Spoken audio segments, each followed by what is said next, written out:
देखिए, अगस्त महीना मेष राशि वालों के लिए अगर देखा जाए कैसा जाएगा, तो मेष राशि वालों का दिमाग जो है बहुत अच्छा काम कर रहा होगा। आपका आत्मविश्वास बहुत ही प्रबल होगा, विल पावर बहुत अच्छी होगी और जो करना चाहते हैं वो कर गुजरने के लिए तैयार होंगे।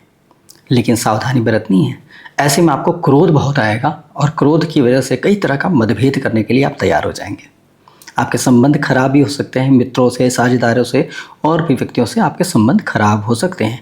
इसलिए आपको बहुत ज़्यादा सावधानी बरतनी है कि मेष राशि वाले अगर बात करें तो बहुत ही अच्छे से बात करें। आपके पास बहुत ही अच्छी ऊर्जा है जिससे आप लोगों से बहुत ही अच्छी तरह से, विनम्रता से, चातुर्य से बात कर सकते हैं। मतलब बहुत ही समझदारी से, बहुत ही चालाकी से अगर समझ कर बात करें, टू दी पॉइंट बात करें और इस तरह से बात करें कि आपका काम हो जाए। क्योंकि आप बात किस लिए करते हैं? कुछ कम्युनिकेट करने के लिए, कुछ समाधान ढूंढने के लिए, कुछ न कुछ खास बात के लिए उद्देश्य से करते हैं।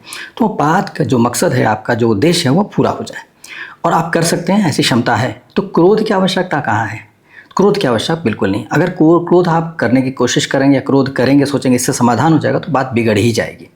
इसलिए इस तरह से सावधानी बरतेंगे तो अच्छा रहेगा।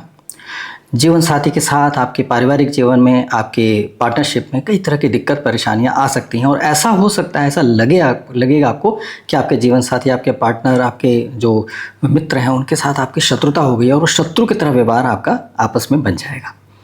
तो ऐसी स्थिति पूरे अगस्त के महीने के लिए रहेगी, लेकिन इसके बाद ये सब कुछ सुधर जाएगा। तो इस समय तक के लिए, मतलब अगस्त तक के लिए बहुत ही सावधानी बरतें और किसी भी बात को आगे ना बढ़ाएं। अगर कोई बात बिगड़ रही है, आपस में कोई मतभेद हो रहा है, कोई रिश्ते में खटास आ रही है, तो उसको आप सीरियसली लेकर के न चलें तो ही अच्छा रहेगा। इसके बाद आपका संबंध बेटर हो जाएगा और जब बेटर हो जाएगा तो आपको लगेगा कि यार हमने एक दूसरे के लिए क्या क्या कह दिया था, क्या क्या सोच लिया था। तो इसलिए थोड़ा समय की बात है, इसमें थोड़ा पेशेंस है, सावधानी से, सरलता से चलें तो अच्छा रहेगा। अपने फंड्स की सावधानी बहुत ही अच्छे से रखना होगा, क्योंकि आपके फंड का नुकसान होने का बनता है। आपके जमा जमाए धन का नुकसान हो सकता है, आपके कमाई में भी थोड़ी दिक्कत आ सकती है, अड़चन आ सकती है। मतलब न इनकम बहुत अच्छे से आ पाएगी, ना आपका फंड बहुत अच्छे तरीके से टिक पाएगा।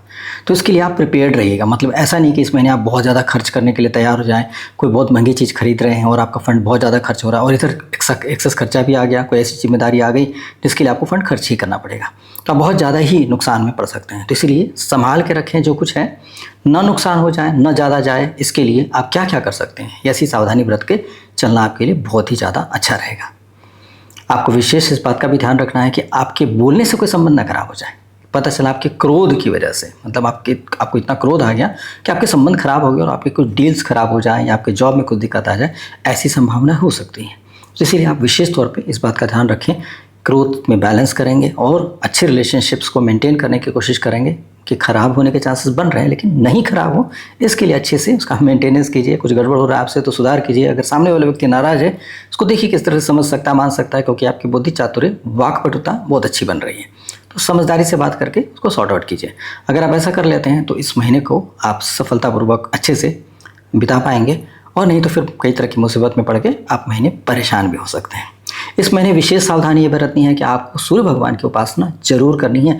अगर सूर्य भगवान की उपासना करेंगे तो दैविक शक्ति की सहायता आपको मिल जाएगी। बड़े बुजुर्गों से, सीनियर से, बॉसेस से, इन सब से आपको मदद मिलेगी और इस तरह से मदद मिलेगी कि आपके रास्ते खुलेंगे। मतलब किसी बड़े बुजुर्ग से अगर आप कभी मुसीबत में हो तो डेफिनेटली आपसे जो ज्ञानी है, विद्वान है, अनुभवी है, उससे आप सहायता लेते हैं और सहायता मिल जाती है, तो समझिए कितनी अच्छी बात है। तो इस तरह से आप बड़ों से मदद लेकर चलेंगे तो बहुत अच्छा रहेगा, क्योंकि आपसे कुछ भी करने में बात तो कर पाएंगे लेकिन दिमाग इतना फर्टाइल होने के बाद भी एग्रेशन में रहेगा। मतलब ओवर एक्साइटेड होकर के गड़बड़ भी कर सकते हैं।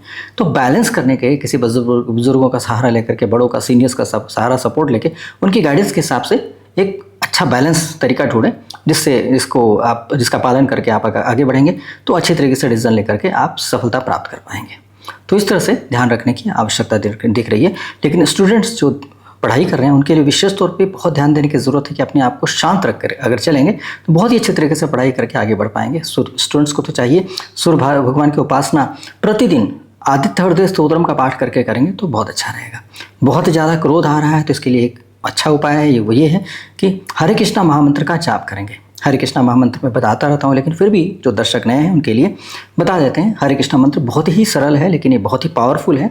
आप प्रातःकाल उठ करके, आप स्नान करके, शुद्ध होकर के आप हरे कृष्णा का मंत्र करें, और अगर आप नहीं कर सकते कुछ भी तो कुछ भी कैसी भी स्थिति में हो महामंत्र का जाप करेंगे, आपके मन की स्थिति इतनी अच्छी हो जाएगी कि सभी चीज़ बैलेंस होने लगेंगी। तो महामंत्र बहुत आसान है। महामंत्र है हरे कृष्णा कृष्णा कृष्णा हरे हरे, हरे राम राम राम हरे हरे। बहुत ही आसान है लेकिन बहुत ही पावरफुल है। कोशिश कीजिए कि कम से कम एक माला, मतलब 108 के मनके की माला होती है तो 108 तो मिनिमम ज़रूर करें। संभव है तो 16 माला करें, मतलब 2 घंटे का समय लग ही जाएगा। लेकिन फिर भी करने के बाद आपकी जो मानसिक स्थिति होगी बहुत ही बढ़िया होगी, और जो जो गड़बड़ियाँ आपको बता रहे हैं वो गड़बड़ियाँ होने की संभावना नहीं बनेगी, क्योंकि आप बदल चुके होंगे, आप बेहतर बन चुके होंगे। तो इस तरह से सावधानी बरत के चलेंगे तो आपका महीना बहुत अच्छा जाएगा और अच्छे से अपना ये अगस्त का महीना 2026 का आप बिता पाएंगे।